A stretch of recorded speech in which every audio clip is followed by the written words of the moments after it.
Dans ma dernière vidéo, j'avais formulé l'idée que Einstein s'était en quelque sorte trompé dans sa relativité et que ce n'est pas le temps qui est relatif, mais que c'est l'image que nous avons du temps qui est relative. Alors quelques réactions m'amènent à formuler une précision. Je parlais d'un train sur une voie ferrée.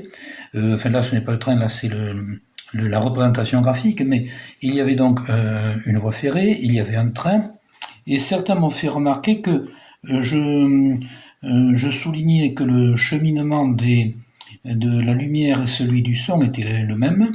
Certains m'ont fait remarquer que dans un train, l'air étant prisonnier du train, ne se déplace pas de la même façon que la lumière, qui est indépendante des murs. Alors il faut apporter une précision que j'aurais dû apporter dès le départ. Il faut imaginer plutôt un wagon plateau, par exemple, qui est ouvert à tous les vents, et ce qui fait que la lumière et le son peuvent se propager dans tous les sens de façon uniforme. Voilà, cette précision étant apportée, je maintiens ce que je disais, c'est-à-dire que ce n'est pas le temps qui est relatif, mais que c'est l'image que nous en avons, et que la transformation de Lorentz, c'est donc en quelque sorte l'équation qui permet de calculer les distances ou les durées entre deux référentiels en mouvement galiléen l'un par rapport à l'autre, et cela en fonction de la vitesse de leur mouvement l'un par rapport à l'autre et de la vitesse du moyen de communication utilisé pour comparer les mesures. J'apporterai également une précision, c'est pour ça que j'ai remis ce graphique. Ici nous avons le référentiel K, ici le référentiel K'. K' se déplace par rapport à K à la vitesse V et le long de l'axe des X.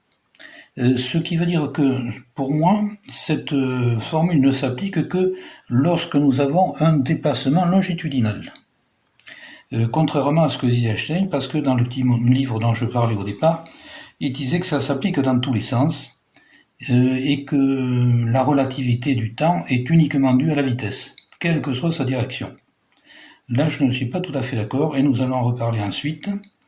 Il faut savoir qu'en faculté, on explique que tout ça se calcule, mais ce n'est pas l'esprit d'Einstein, ce n'est pas tout à fait la même chose. Mais nous allons y revenir tout à l'heure. Alors, en partant de ça, nous avions calculé la transformation de Lorentz qui nous amène à avoir la valeur de la distance x' sur le référentiel K' par rapport à la distance x sur le référentiel K. Ce sont en principe les mêmes, mais de notre référentiel K, nous ne la voyons pas pareil. Et également pour le temps, la formule nous permet de calculer la t' qui est le temps que nous voyons à la place de t sur l'autre référentiel. Et cette formule est très importante, donc nous allons partir là-dessus. Là, je ne vais pas rentrer, alors je ne vais pas rentrer dans les détails non plus. Quand on va plus loin dans les études, on parle de temps propre, de toutes sortes de choses. Ce n'est pas mon propos aujourd'hui, ça serait hors sujet. Nous allons rester sur cette formule. Et là, je ne vais pas non plus le démontrer parce que ça serait trop long, mais ça se fait en faculté, Einstein l'a fait, ça se refait tous les jours. On montre ainsi que le temps t', donc le temps qui correspond à t, mais qui est sur le référentiel K', est toujours plus important que le temps t. On le voit déjà de façon empirique sur cette formule. Par exemple, prenons un exemple extrême, supposons que le référentiel K' se déplace à la vitesse c, donc lumière ou son, mais partons sur la lumière pour faire comme tout le monde à l'heure actuelle. Donc si v est égal à c vitesse de la lumière, nous avons ici v2 devient c2, nous avons donc ici c2 sur c2, c'est-à-dire 1, 1 moins 1, c'est-à-dire 0, et donc le temps t' est égal à au temps t, moins notre petit calcul, mais divisé par 0. Donc t' est égal à l'infini. On voit bien donc que le temps se dilate et peut même atteindre l'infini si on va à la vitesse de la lumière. On dit aussi que la relativité est contre-intuitive. Or là, je suis désolé, mais elle devient intuitive. Parce que si le référentiel K' se déplace à la vitesse de la lumière, s'il vient vers nous, on ne le verra jamais. Il sera sur nous en même temps que la lumière. Le même phénomène avait été constaté pendant la Deuxième Guerre mondiale, pendant le Blitz, quand les nazis avaient utilisé des fusées V2 pour bombarder Londres, et les fusées se déplaçant à une vitesse supersonique arrivaient sur leur objectif avant le son. Donc il y avait une grande explosion, et le son de l'arrivée du V2 venait ensuite. Et là, nous nous trouvons donc avec le même phénomène, et je maintiens ma comparaison entre les phénomènes dus au son, aux ondes sonores, et les phénomènes dus aux ondes lumineuses. Alors, nous avons donc, à la suite de la transformation de Lorentz et la relativité, nous avons toujours une dilatation du temps et un rétrécissement des distances. Nous allons rester sur le temps. Alors, le temps apporte un problème qui a un sujet donné lieu à une controverse qui dure encore, ce qui est celle du paradoxe des jumeaux. J'ai lu plusieurs versions de l'origine de ce paradoxe, mais enfin bon, ce n'est pas très important. Je crois que ça a été formulé la première fois pendant un congrès Solvay, et l'objection a été faite à... Voilà, c'est Langevin qui avait fait l'objection à Einstein. Il lui a dit, mais si on applique votre formule, si on prend tout ça à la lettre, imaginons que nous ayons deux jumeaux. Alors appelons-les A et B. Maintenant qu'on est devenu un peu plus poète, on les appelle Alice et Bob. Alors nous avons deux jumeaux. Nous avons Alice et nous avons Bob. Ils sont tous les deux situés au même endroit et ils ont le même âge. Alice ne bouge pas et Bob monte dans une fusée intersidérale. Il s'en va à une très grande vitesse, puis il revient, toujours à une très grande vitesse. Et puisqu'on applique la transformation de Lorentz, à ce moment-là, le temps vécu par Bob est plus long que le temps vécu par Alice.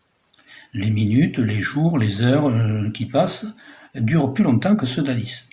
Ce qui fait que quand il revient, il a vécu un nombre de jours moins important qu'Alice. Et il est donc plus jeune qu'Alice. D'où le paradoxe des jumeaux. On a donc des jumeaux qui se retrouvent avec un âge différent. Alors c'est un paradoxe, c'est aussi quelque chose qui n'est pas admis par tout le monde, qui est quand même contesté. Alors, la première raison est la suivante. C'est que nous avons dit que Alice était restée en place et que Bob se déplaçait. Mais là, nous sommes dans l'espace, il n'y a pas de repère, et rien ne dit que c'est Bob qui se déplace. Bob et Alice s'éloignent, mais lequel s'éloigne de l'autre? On pourrait très bien dire que c'est Bob qui reste en place et que c'est Alice qui se déplace. Mais dans ce cas, c'est Alice qui va devenir plus jeune que Bob. Donc là, il y a un problème assez important qui n'est toujours pas tranché à l'heure actuelle.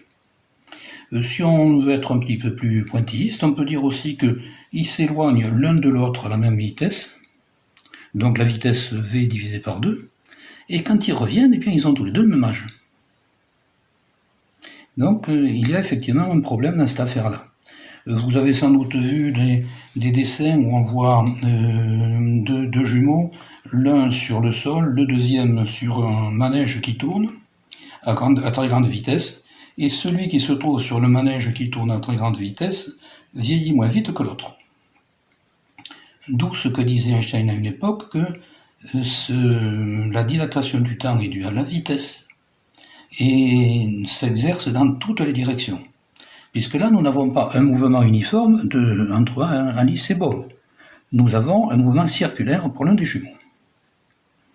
C'est curieux, mais bon, c'est comme ça. Et alors, le problème, c'est que tout ça a été vérifié de façon expérimentale. C'est l'expérience de Affele-Keating. Alors, je ne sais pas si je prononce bien, parce que là, je ne garantis le raisonnement, je ne garantis pas la prononciation. Alors, ces messieurs ont fait appel à deux avions supersoniques. Voilà, alors j'ai représenté ici tout simplement la Terre, notre bonne vieille Terre, qui est ronde, avec son axe, le pôle Nord et le pôle Sud. Et ils ont pris deux avions, qui ont fait le tour du monde, 2 fois le tour du monde chacun. Deux avions supersoniques, je précise bien. Chacun était muni d'une horloge atomique, donc une horloge extrêmement précise, et il y avait également une horloge qui restait au point de départ, donc 3 horloges. Et au bout du temps nécessaire pour faire les 2 tours de la Terre, on a noté les temps, on a refait les calculs, et effectivement, tout ça correspondait à la relativité du temps. et à la transformation de Lorentz. Donc, il y a un paradoxe, paraît-il un paradoxe, qui a été vérifié expérimentalement. Alors ça a été mon plus gros problème, parce que ça ne me choquait, et j'ai pensé à une autre expérience. Alors, j'avais déjà pensé depuis longtemps à une autre expérience, je me disais, mais enfin, comment se fait-il que, si nous prenons la Terre, je reprends la Terre ici, nous mettons une horloge au pôle Nord, et une horloge sur l'équateur.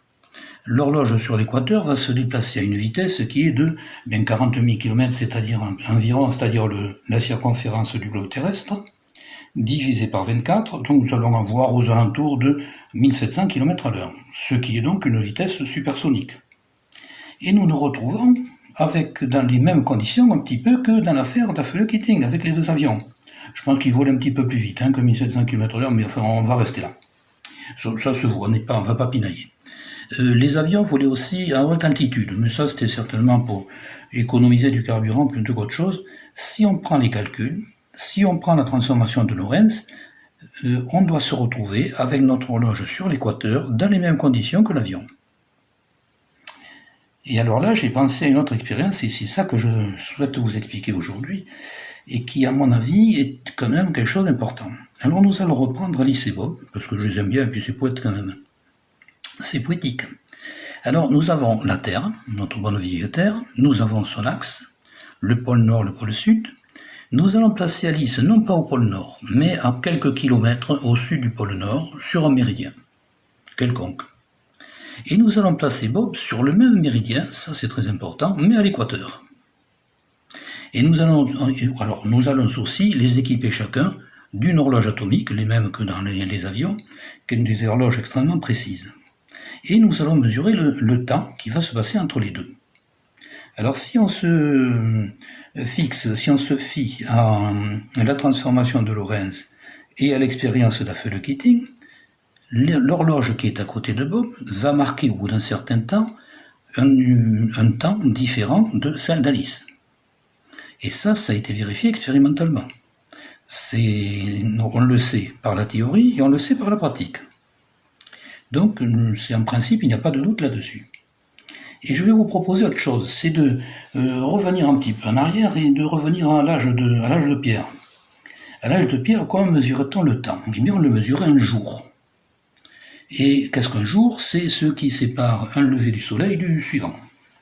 C'est donc un jour, une rotation de la Terre. Nous allons donc avoir Alice et Bob qui vont tourner avec la Terre et qui vont faire des rotations, une chaque jour. Et là, quand on compte un nombre de jours, Alice et Bob auront toujours le même âge. Ils sont sur le même méridien.